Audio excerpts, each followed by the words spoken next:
ময়মনসিংহের ত্রিশালে শিক্ষা ও ভবিষ্যতের চ্যালেঞ্জ মোকাবেলার লক্ষ্যে জিপিএ 5 প্রাপ্ত 550 জন কৃতি শিক্ষার্থীদের সংবর্ধনা ও ক্যারিয়ার গাইডলাইন 2025 অনুষ্ঠিত হয়েছে। 13 নভেম্বর বৃহস্পতিবার বিকালে ত্রিশাল কনভেনশন সেন্টারে ত্রিশাল ইউথ ফোরামের উদ্যোগে এই বর্ণাঢ্য আয়োজন করা হয়। প্রভাষক মমিনুল ইসলাম প্লাবনের সভাপতিত্বে অনুষ্ঠানে প্রধান অতিথি হিসেবে উপস্থিত ছিলেন বিএনপি জাতীয় নির্বাহী কমিটির সদস্য ও জাতীয় কবি কাজী নজরুল ইসলাম বিশ্ববিদ্যালয়ের সিন্ডিকেট সদস্য ডাক্তার মাহবুবুর রহমান লিটন। বিশেষ অতিথি হিসেবে উপস্থিত ছিলেন স্টেট ইউনিভার্সিটি অব বাংলাদেশের উপাচার্য প্রফেসর আক্তার হোসেন খান এবং জামালপুর বিজ্ঞান ও প্রযুক্তি বিশ্ববিদ্যালয়ের সিন্ডিকেট সদস্য মোস্তফা আনোয়ার। ভক্স পপ অনুষ্ঠানে কৃতি শিক্ষার্থীদের মধ্যে পুরস্কার ও সনদ বিতরণ করা হয়।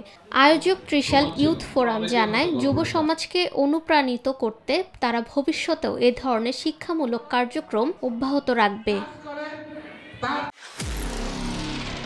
নিরপেক্ষ, সত্য প্রকাশে আপোষহীন।